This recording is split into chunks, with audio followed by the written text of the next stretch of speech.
ओम शांति। अव्यक्त मुरली। डेट है 4 जनवरी 1980। मुरली का टाइटल वर्तमान राज्य अधिकारी ही भविष्य राज्य अधिकारी। विदेशी भाई बहनों के साथ अव्यक्त बाप दादा की मुलाकात। बाबा ने कहा, सभी अपने को डबल राज्य अधिकारी समझते हो। वर्तमान भी राज्य अधिकारी और भविष्य में भी राज्य अधिकारी। वर्तमान भविष्य का दर्पण है। वर्तमान की स्टेज अर्थात दर्पण द्वारा अपना भविष्य स्पष्ट देख सकते हो। तो बाबा ने कहा, वर्तमान भविष्य का दर्पण है, मतलब अभी के हमारे पुरुषार्थ, हमारी स्थिति, इससे हम स्पष्ट देख सकते हैं कि हम कैसे प्रारब्ध भोगने वाले हैं। नेक्स्ट कल्प की, आने वाली कल्प की क्या प्रारब्ध है हमारी। तो ये स्पष्ट है, ये दर्पण है हमारी। सभी अपने आप को आज की स्थिति के अनुसार चेक कर सकते हैं कि हमारी भविष्य कैसे होने वाली है। बाबा ने आगे कहा, वर्तमान व भविष्य के राज्य अधिकारी बनने के लिए सदा ये चेक करो कि मेरे में रूलिंग पावर कहाँ तक है। रूलिंग पावर, शासन करने की क्षमता, राज्य चलाने की क्षमता, निर्णय लेने की क्षमता, यह है रूलिंग पावर। तो पहले बाबा कहते, पहले सूक्ष्म शक्तियाँ जो विशेष कार्य करता है उनके ऊपर कहाँ तक अपना अधिकार है। अपना जो सूक्ष्म शक्तियाँ क्या क्या है, बाबा ने आगे कहा है, संकल्प शक्ति के ऊपर, बुद्धि के ऊपर और संस्कार के ऊपर। हमारे सूक्ष्म जो शक्तियाँ होते हैं वो है मन, बुद्धि और संस्कार। तो मन में क्या होता है, संकल्प उत्पन्न होता है। तो बाबा ने इसलिए कहा कि संकल्प शक्ति के ऊपर हमारा रूलिंग पावर कितना है, बुद्धि के ऊपर कितना है और संस्कार के ऊपर कितना है, ये चेक करना है, कितना अधिकार है हमारे इसके ऊपर। ये विशेष 3 शक्तियाँ राज्य अधिकारी बनने में सदा सहयोगी, अर्थात राज्यों की कारोबार चलाने वाले मुख्य सहयोगी कार्य करता है। अगर ये तीनों कार्यकर्ता आप आत्मा अर्थात राज्य अधिकारी राजा के इशारे पर चलते हैं तो सदा वो राज्य यथार्थ रीति से चलता है। तो अपना राज्य यथार्थ रीति से चलाने का साधन क्या है, ये जो हमारे तीनों शक्तियाँ हैं, सूक्ष्म शक्तियाँ, मन, बुद्धि, संस्कार, ये हमारे ऑर्डर प्रमाण चले, हमारे इशारों पर चले। इनको हम ये हमारे कितना सहयोगी है उसके ऊपर ये सिद्धांत आता है कि हमारे राज्य कैसे चलेगा, स्वराज्य हम कैसे चलाएंगे। तो बाबा आगे कह रहे हैं, जैसे बाप को भी 3 मूर्तियों द्वारा कार्य कराना पड़ता है, इसलिए त्रिमूर्ति का विशेष गायन और पूजन है। त्रिमूर्ति शिव कहते हो, तो त्रिमूर्ति कौन कौन है, ब्रह्मा, विष्णु और शंकर। जैसे बोलते हैं ना कि ब्रह्मा द्वारा सृष्टि, विष्णु द्वारा पालना और शंकर द्वारा विनाश होता है। तो ये कराते कौन है, शिव बाबा। तो बाबा इसलिए कह रहे हैं कि इसलिए त्रिमूर्ति का विशेष गायन और पूजन है। इन तीनों को एक साथ गॉड कहा जाता है ना, जनरेटर, ऑपरेटर और डिस्ट्रॉयर। तो बाबा कहते, त्रिमूर्ति शिव कहते हो, एक बाप के 3 विशेष कार्य करता है जिन द्वारा विश्व का कार्य कराते हैं। ऐसे आप आत्मा रचयिता हो और इन 3 विशेष शक्तियाँ अर्थात त्रिमूर्ति शक्तियाँ आपके विशेष कार्य करता है। आप भी इन 3 रचना के रचयिता हो। तो चेक करो कि त्रिमूर्ति रचना आपके कंट्रोल में है। तो जैसे शिव बाबा सृष्टि का, पूरे विश्व का स्थापना, पालना, विनाश ब्रह्मा, विष्णु, शंकर के द्वारा कराते हैं, वैसे ही बाबा बोल रहे हैं, हम आत्मा कौन है, रचयिता है ये त्रिमूर्ति का, इन तीनों विशेष शक्तियों का, मन, बुद्धि, संस्कार का। ये हमारी रचना है। तो इनको क्या करना है, इनको ये जो हमारी रचना है, ये क्या कितने हमारे कंट्रोल में है, ये हमें चेक करना है। ये त्रिमूर्ति हमारे कंट्रोल में हो तो बाबा कह रहे हैं हमारे स्वराज्य यथार्थ रीति से चलेगा। तो बाबा ने आगे कहा, मन है उत्पत्ति करने वाला अर्थात संकल्प रचने वाला, बुद्धि है निर्णय करना अर्थात पालना के समान कार्य कराना, और संस्कार है अच्छा व बुरा परिवर्तन कराने वाला। तो ये हो गया हमारे गॉड, जनरेटर, ऑपरेटर और डिस्ट्रॉयर, त्रिमूर्ति। कौन कौन? मन है उत्पत्ति करने वाला अर्थात संकल्प रचने वाला, बुद्धि है निर्णय करना अर्थात पालना के समान कार्य करना, और संस्कार है अच्छा व बुरा परिवर्तन कराने वाला। हम रचना के ये 3 रचयिता। आगे बाबा ने कहा जैसे ब्रह्मा आदि देव है वैसे पहले आदि शक्ति है मन अर्थात संकल्प शक्ति। मन में क्या होता है? संकल्प शक्ति। इसको बाबा कह रहे हैं ये सबसे महत्वपूर्ण है। आदि देव आदि शक्ति है ये।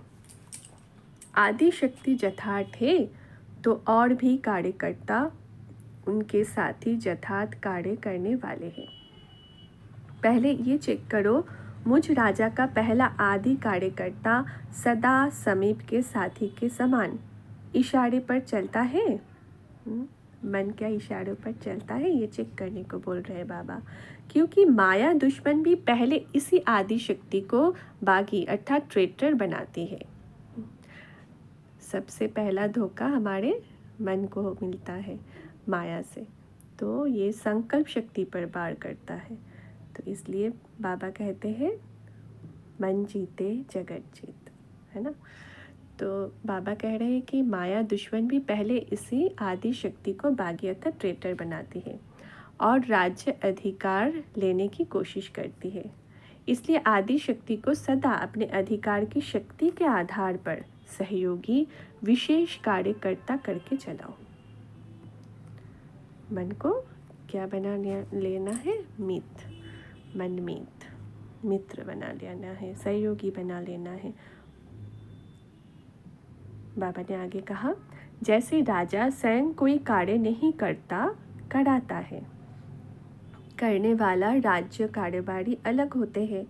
अगर राज्य कार्यवाही ठीक नहीं होते तो राज्य डगमग हो जाता है। ऐसे आत्मा भी कड़ावनहार है। कड़नहार ये विशेष त्रिमूर्ति शक्तियाँ हैं।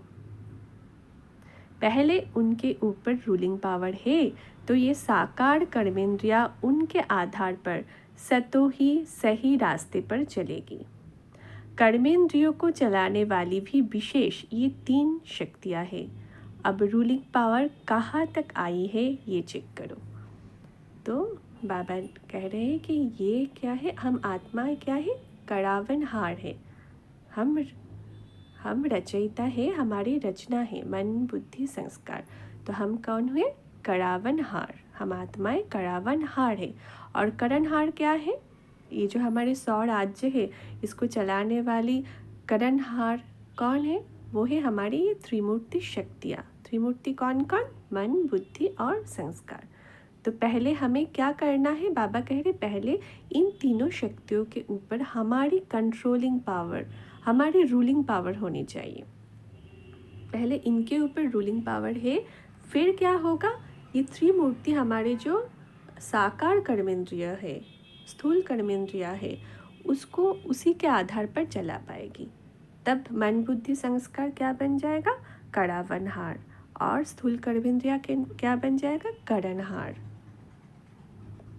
तो बाबा कह रहे हैं कि कर्मेंद्रियों को चलाने वाली भी विशेष ये 3 शक्तियाँ हैं। तो हमारे जो स्थूल कर्मेंद्रियाँ है, जो साकार में हमें जो कर्मेंद्रियाँ दिख रही है, तो उसको चलाने वाली शक्तियाँ कौन है? वो है मन बुद्धि और संस्कार। तो बाबा कह रहे अब रूलिंग पावर कहाँ तक आई है ये चेक करो। आगे बाबा ने कहा जैसे डबल विदेशी हो वैसे डबल रूलर्स हो। हर एक का राज्य कारोबार अर्थात स्वराज्य ठीक चल रहा है? बाबा पूछ रहे हैं। जैसे सत्ययुग की सृष्टि के लिए कहते हैं एक राज्य एक धर्म, ऐसे ही अब 100 राज्य में भी एक राज्य अर्थात 100 के इशारे पर सर्व चलने वाले हैं। तो हमें चेक करते जाना है कि क्या हम स्वराज्य अधिकारी कहाँ तक बने हैं। एक राज्य एक धर्म ऐसी अवस्था है हमारी राज्य में बाबा के अलावा और कोई तो नहीं है। तो बाबा कह रहे हैं कि एक धर्म अर्थात एक ही धारणा सबकी है कि सदा श्रेष्ठाचारी चढ़ती कला में चलना है। तो हमारे राज्य में जो तीनों शक्तियाँ हैं, ये क्या सभी श्रेष्ठचारी चढ़ती कला में चलता है? तो एक एक पॉइंट को हमें चेक करते चलना है। तो बाबा कह रहे हैं, मन अपनी मनमत पर चलावे, बुद्धि अपनी निर्णय शक्ति की हलचल करे, मिलावट करे, संस्कार आत्मा को भी नाच नचाने वाले हो जाए, तो इसको एक धर्म नहीं कहेंगे, एक राज्य नहीं करेंगे। तो एक धर्म एक राज्य का अर्थ क्या है? मन ने संकल्प किया, श्रेष्ठ संकल्प किया, बुद्धि में वो सही निर्णय लिया और संस्कार ने उसको इम्प्लीमेंट किया। तो बाबा कह रहे ऐसा अगर नहीं है, संस्कार में भी वो श्रेष्ठ संस्कार ही हमारे साकार में दिखाई दे रहा है। तो मन अगर अपनी मनमत चला रहे हैं, बुद्धि अगर अपनी निर्णय शक्ति की हलचल में है, मिलावट कर रहे हैं, कभी मनमत कभी परमत, श्रीमत में ये मिलावट ही है। हाँ, निर्णय शक्ति ठीक से नहीं है, कार्य नहीं कर रहा है, संस्कार में हमारा देहभान की संस्कार की मिलावट आ रहा है। तो कभी हम उठती कला में जा रहे हैं, कभी हम गिरती कला में जा रहे हैं, ऐसे अगर संस्कार की हालत है तो इसको हम एक धर्म नहीं कहेंगे, एक राज्य नहीं कहेंगे। तो आपके राज्य का क्या हाल है? बाबा पूछ रहे हैं, आपके राज्य का क्या हाल है? त्रिमूर्ति शक्तियाँ ठीक है? मन बुद्धि संस्कार को देखना है अभी कि त्रिमूर्ति हमारा ये शक्तियाँ, हमारी त्रिमूर्ति शक्तियाँ अभी क्या कर रहा है, ठीक ठाक है? तो ठीक ठाक राज्य कारभार संभाल रहा है या नहीं? तो बाबा पूछ रहे हैं, कभी संस्कार बंदर का नाच तो नहीं नचाते हैं? बंदर क्या करता है? नीचे ऊपर उछाल मारता है ना। संस्कार की भी अभी अभी चढ़ती कला, अभी अभी गिरती कला, ये बंदर का नाच है ना। तो बाबा बोलते हैं ना कि ब्राह्मणों का माला नहीं बनती है, क्योंकि कभी हम चढ़ती कला में हैं, कभी हम गिरती कला में हैं, तो माला कैसे बनेगी? तो इसलिए क्या होता है, बाबा पूछ रहे हैं कि ये बंदरों का नाच तो नहीं नचा देता है? कभी कभी हमारे संस्कार हमें चेक करते जाना है। तो ये संस्कार नाचते नहीं नचाते हैं ना, कंट्रोल में है ना सब। कभी बुद्धि मिलावट तो नहीं करती है? जैसे आजकल मिलावट करते हैं तो निर्णय शक्ति भी मिलावट कर देते हैं। कभी बुद्धि मिलावट तो नहीं कर देती है? अभी अभी यथार्थ, अभी अभी व्यर्थ, तो मिलावट हुई ना। अभी अभी श्रेष्ठ संकल्प कर रहे, श्रेष्ठ निर्णय ले रहे, अभी अभी यथार्थ सब कुछ है, अभी अभी फिर व्यर्थ में भटक गए, पास्ट की बातों में भटक गए बुद्धि। तो क्या हो गया? ये मिलावट हो गई। तो बाबा पूछ रहे ऐसा तो नहीं है? फिर बाबा कह रहे, कारण को निवारण के रूप में कर लो तो माया समाप्त हो जाएगी। हमें तो सदा ही क्या करना है? कारण पर नहीं, निवारण पर कार्य करना है, वर्क करना है। तो माया क्या होगा? समाप्त हो जाएगी। बाबा आगे कह रहे हैं, विदेश में माया आती है? विदेशियों से पूछ रहे हैं, डबल विदेशियों से। तो विदेश में माया आती है? विदेशियों के पास माया नहीं आनी चाहिए, क्योंकि विदेश में वर्तमान समय थोड़े ही समय में ऊंच भी चढ़ते और नीच भी गिरते हैं। तो थोड़े समय में सब प्रकार के अनुभव करके अब पूरे कर लिए हैं। जैसे कोई चीज़ बहुत खाई जाती है तो दिल भर जाता है, वैसे विदेश में भी सब प्रकार का फुल फोर्स होने के कारण विदेश की आत्माएं अब इनसे थक गई है। तो जो थके हुए होते हैं उनको अगर आराम मिल जाता है तो बिल्कुल लेटते ही गुम हो जाता है, डीप स्लीप का अनुभव करते हैं। तो डबल विदेशियों को क्या होता है कि अलग ही संस्कार में होते हैं। तमो प्रधानता हमारी भारतवर्ष से भी ज़्यादा उन सब को छू लेती है डबल विदेशियों को। तो क्या हो जाता है, वो संस्कार को चेंज कर कर जब वो ब्राह्मण संस्कार में आ जाते हैं, मतलब वो सब कुछ के एकदम अति देख चुके होते हैं, फुल फोर्स, माया का फुल फोर्स देख चुके होते। तो क्या बाबा वही बोल रहे हैं कि उससे जब वो ये ब्राह्मण संस्कार में आते हैं, ब्रह्मा मुख वंशावली ब्राह्मण बनते हैं, तो कितना परिवर्तन करते हैं ना वो अपने आप को। तो बाबा बोल रहे हैं वो थक गए, इतना तमो प्रधानता देख देख कर, माया की इतना फुल फोर्स देख देख कर वो थक गए। तो बाबा ने यहाँ कहा, तो जो थके हुए होते हैं उनको अगर आराम मिल जाता है तो बिल्कुल लेटते ही गुम हो जाते हैं, डीप स्लीप का अनुभव करते हैं। तो बाबा कह रहे हैं जो विदेशियों को माया ने थोड़े ही समय में बहुत अनुभव करा दिया है। अब क्या करना है? अब तो नई चीज़ की तलाश भी वो मिल गई, फिर माया क्यों आवे? नहीं आना चाहिए ना, फिर आती क्यों है? तो बाबा कह रहे हैं कि नई जो चीज़ की तलाश थी वो तो मिल गई, बाबा मिल गए, फिर भी माया आती है। वो क्यों आती है? बाबा पूछ रहे हैं माया के पुराने ग्राहक हैं।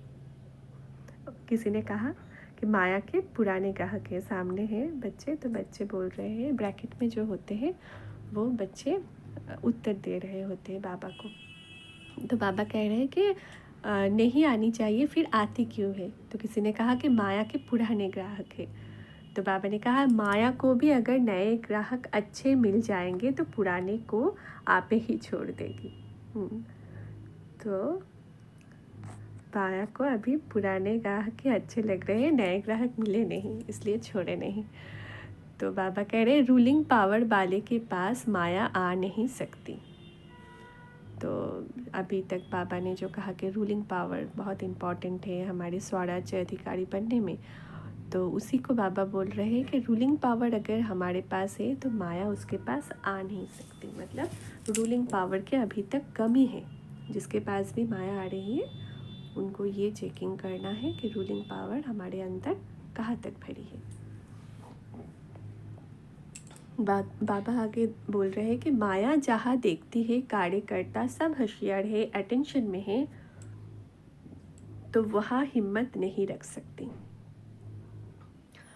तो कार्यकर्ता कौन कौन है? हमारा मन, बुद्धि, संस्कार। अगर वो होशियार है, अटेंटिव है, तो माया का आने का हिम्मत नहीं होगा।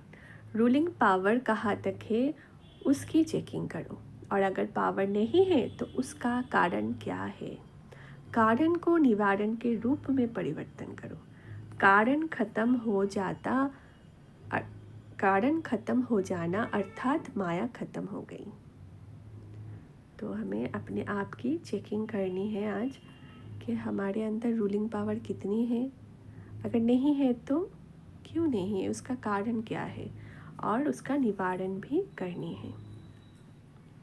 माया का मुख्य स्वरूप कारण के रूप में आता है। कारण को निवारण के रूप में कर लो तो माया सदा के लिए समाप्त हो जाएगी। तो अगर हमें कारण देखना आ जाएगा कि किस कारण से हमारे अंदर अगर कोई भी शक्ति उसकी कमी है, तो अगर उसको थोड़ा सा हम लिखते जाएंगे तो हमें पता चल जाएगा कि उसके ऊपर अगर थोड़ा सा वर्क करेंगे कि किस कारण से ये रूलिंग पावर हमारे अंदर आ नहीं रहा है, कौन कौन सी क्षेत्र ऐसा हुआ कि हमारे अंदर रूलिंग पावर की कमी पड़ गई। खुद को चेकिंग करेंगे, थोड़ा लिखेंगे तो वो पता पड़ जाता है। और फिर उसी कारण जैसे ही पता पड़ गया तो उसको चेंज करना, परिवर्तन करना, उसका निवारण करना सहज हो जाता है। तो माया सदा के लिए फिर समाप्त हो जाएगी। बाबा ने आगे कहा आज तो मिलने आए हैं, मुरलियाँ तो बहुत सुनी, अब ऐसे मुरलीधर बनो जो माया मुरली के आगे निछावर सरेंडर हो जाए। ऐसे मुरलीधर होना कि वो स्थूल साज की मुरली चलाने वाले हो। एक मुरली होता है ना जो बजाते हैं, उसी के बारे में बाबा बोल रहे हैं कि आप कौन से मुरलीधर हो। तो ऐसे मुरलीधर होना कि वो स्थूल साज की मुरली चलाने वाले हो, कि ऐसे मुरलियाँ हो। बाबा बोल रहे ऐसे मुरली चलाओ कि माया खुद सरेंडर हो जाए, खुद निछावर हो जाए। या फिर आप ऐसे मुरलीधर हो जो स्थूल साज बजाते, स्थूल बजाने वाले, वो मुरलीधर हो। तो बाबा ने आगे कहा वो तो बहुत अच्छी चलाते हो, इसमें भी मुरलीधर बनो, माया को सरेंडर कराने की मुरली। ये साज भी बजा सकते हो ना। साज बजाने का मेजॉरिटी को शौक है। जिस समय भी कोई साज बजाओ उस समय ये सोचो कि मायाजीत बनने का रास का साज भी आता है। मतलब कोई इंस्ट्रूमेंट बजाए हम तो उस समय हमें क्या संकल्प करना है कि हम ऐसे साज बजाएं कि कि माया निछावर हो जा रहा है। स्कूल में भी अगर हम ऐसे बजा रहे हैं कोई भी मुरली इंस्ट्रूमेंट, तो बाबा कह रहे हैं कि ये रास का साज अगर सदैव बजाते रहो तो माया सदा के लिए सरेंडर हो जाएगी। ऐसे साज बजाना आता है, विदेशी भी पदम गुना भाग्यशाली है। दूर से आते हैं लेकिन चांस भी पदम गुना मिलता है। जितना देश वाले वर्ष में लेते हैं उससे ज़्यादा विदेशियों को थोड़े समय में प्राप्त होता है। विशेष पालना भी मिल रही है। वाइसलेस बनना ही वेयरलेस है। वाइसलेस मतलब निर्विकारी बनना। जब जितना हम निर्विकारी बनते जाएंगे उतना वेयरलेस मतलब ये जो साधन के द्वारा हम सब कम्युनिकेशन करते हैं तो वो भी नहीं रहेगा। उतना ही हमारी संकल्प शक्ति तेज हो जाएगी। टेलीपैथी वो हम कर पाएंगे, किसी का भी संकल्प हम कैच कर पाएंगे, बाबा का टचिंग हम कैच कर पाएंगे। उसका माध्यम क्या है? वर्डलेस हो जाना। कोई भी साधन के द्वारा कम्युनिकेशन नहीं होगा भविष्य में। तो वाइसलेस निर्विकारी हम जितना बनते जाएंगे उतना ही हम ये संकल्प शक्तियों को कैच कर पाएंगे, कोई भी टचिंग को कैच कर पाएंगे। तो बाबा ने आगे कहा, सबकी नज़र आप विदेशियों के ऊपर विशेष रहती है, तो विशेष पालना का रूप प्रत्यक्ष फल के रूप में विशेष दिखाना पड़े। जैसे स्थापना में विशेष पालना चली वैसे अभी भी आप लोगों की विशेष पालना चल रही है। तो पहले पालना वालों ने उस पालना का रिटर्न सेवा की स्थापना की। अब आप लोग क्या करेंगे? सेवा की समाप्ति करेंगे और संपूर्णता का व प्रत्यक्षता का नाम वाला करेंगे। विदेशियों को ही समाप्ति की डेट फिक्स करनी पड़ेगी। विदेश से ही प्रत्यक्षता का नगाड़ा बजेगा, बाबा मुरली में कहते हैं ना। तो बाबा कह रहे हैं कि विदेशियों को ही समाप्ति का डेट फिक्स करनी पड़ेगी। पहले वालों ने स्थापना की डेट फिक्स की और अब आप लोगों की समाप्ति की डेट फिक्स करनी पड़ेगी। अभी सबका इंतज़ार आपके ऊपर होगा। बाप दादा से पूछेंगे कि विनाश कब होगा, तो कहेंगे विदेशियों से पूछो। देश वालों ने स्थापना की जिम्मेदारी ली, विदेशी भी कोई तो जिम्मेदारी लेंगे ना। है भी विदेश विनाशी और भारत अविनाशी, तो भारतवासियों ने स्थापना का किया और विदेशी विनाश के कार्य में विशेष निमित्त बनेंगे। भारतवासी बच्चों ने यज्ञ की स्थापना में अपनी आहुतियाँ डालकर स्थापना की, यज्ञ रचा, और आप लोग भी अंतिम आहुति डालकर समाप्त करो, फिर जय जयकार हो जाएगा। अब जल्दी जल्दी अंतिम आहुति डालो, सब मिल करके एक संकल्प का स्वाहा करो तो समाप्ति हो जाएगी। इसकी डेट कब बताएंगे? 80 में करेंगे या 81 में करेंगे? ये डेट बताना। किसी ने कहा एक बार मधुबन में फिर से आए, तो बाबा ने कहा विनाश शुरू होगा तो सदा के लिए आ जाएंगे। इसलिए तो यहाँ बड़ा हॉल बना रहे हैं। सिर्फ वर्डलेस का सेट अपना ठीक रखना। यहाँ की वर्डलेस है, वाइसलेस की वर्डलेस। तो अपना जो वर्डलेस है, तो मन बुद्धि में जो टचिंग पावर होता है वर्डलेस से होता है, कोई भी साधन के बिना। तो बाबा कह रहे हैं वो वर्डलेस अपना सेट रखना, मन बुद्धि के लाइन अपना क्लियर रखना, ताकि बाबा की टचिंग को कैच कर सके हम। तो यहाँ की वर्डलेस है, वाइसलेस की वर्डलेस। तो वर्डलेस द्वारा आवाज़ आपको पहुँच जाएगी कि आप आ जाओ। अगर वर्डलेस सेट नहीं होगा तो आवाज़ भी पहुँच नहीं सकेगा। तो अंत के समय तो वैसे सभी साधन बंद होने हैं, बाबा मुरली में अक्सर बताते हैं। तो तब क्या होगा? तब हमें कहाँ पहुँचना है, कैसे पहुँचना है, ये सभी कुछ हमें वो हमारी वायरलेस साधन के द्वारा, मन बुद्धि के लाइन के द्वारा उसको कैच करना होगा। और इसका प्रैक्टिस हमें अभी से करनी चाहिए।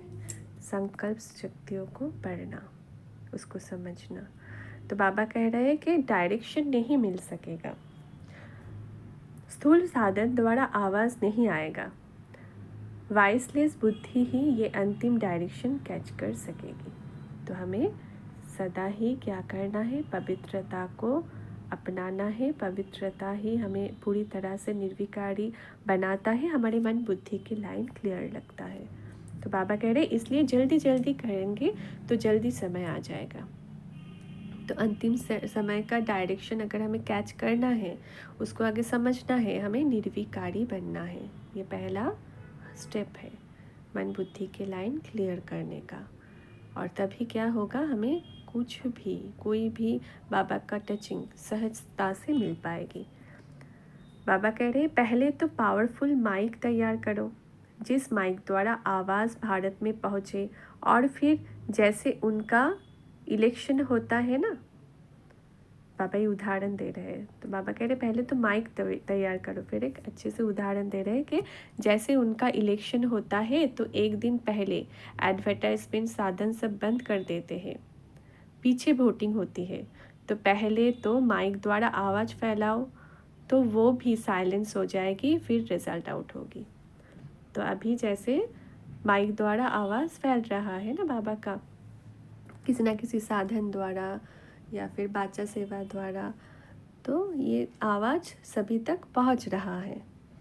मगर धीरे धीरे क्या होगा, जैसे कि बाबा ने यहाँ पर एग्जाम्पल दिया कि इलेक्शन के ठीक पहले दिन ही क्या होता है, एक दिन पहले एडवर्टाइजमेंट साधन सब बंद हो जाता है और उसके बाद वोटिंग होता है। उस ऐसे ही अंत के समय क्या होगा, ये जो साधन है सारा बंद हो जाएगा। तो एक दूसरे के साथ कम्युनिकेशन का माध्यम क्या होगा, हमारी संकल्प शक्ति, हमारा कैचिंग पावर, टचिंग पावर, ये सारा हमें यूज़ करना होगा। तो बाबा कहते हैं कि अभी जैसे माइक द्वारा आवाज़ फैला रहा है, मगर लास्ट में क्या होगा, साइलेंस हो जाएगा। ये तो हमारा अंत का स्थिति क्या है, हमें जाना तो है, साइलेंस क्यों हो रही हो, तो जाना है हमें मौन ही। तो लास्ट में सब क्या होगा, साइलेंस ही हो जाएगा, वो मौन, संपूर्ण मौन। बाबा कह रहे अभी एडवर्टाइजमेंट माइक कहाँ तक तैयार किए हैं, पूछ रहे हैं बाबा।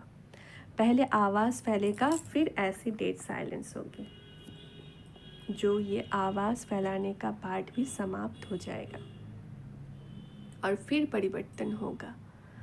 तो ये डेड साइलेंस की स्थिति होगा, उससे पहले आवाज़ फैलेगा, फिर डेड साइलेंस होगी, और फिर क्या होगा, ये पार्ट भी समाप्त हो जाएगा और परिवर्तन होगा। ये है थर्ड स्टेज। तो फर्स्ट स्टेज है आवाज़ फैलेगा, second dead silence, third stage परिवर्तन हो जाएगा, सब कुछ समाप्त, पार्ट समाप्त। तो बाबा कह रहे अभी तो पहली स्टेज पर चल रही है, पहली स्टेज में टाइम लगेगा, दूसरी में टाइम नहीं लगेगा। तो बाबा फिर ऑस्ट्रेलिया पार्टी से मुलाकात कर रहे हैं। ऑस्ट्रेलिया के सर्व बच्चों में सबसे बड़ी विशेषता क्या है, जानते हो? ऑस्ट्रेलिया बालों का जो दूसरे धर्मों में पार्ट बजाने का निमित्त मात्र समय था, वो समय अभी समाप्त हो गया। इसलिए अपने धर्म की पहचान मिलने से सहज और जल्दी आ गए, और फिर औरों को भी निकालने की बहुत उमंग है। तो इससे सिद्ध होता है कि टेम्पररी टाइम जो दूसरे धर्म में गए वो समाप्त हो गया। इसलिए ये भी विशेषता है कि जो भी आते हैं मेजॉरिटी वो अपने लगते हैं, दूसरे धर्म के नहीं लगते हैं। ऑस्ट्रेलियन अथवा विदेशी होते हुए भी चात्रक आत्माएं लगते हैं। तो आत्मा का चात्रकपन सिद्ध करता है कि अपने धर्म वाले हैं। आप लोगों को भी ऐसे ही महसूस होता है ना कि गलती से दूसरी डाली पर चले गए हैं।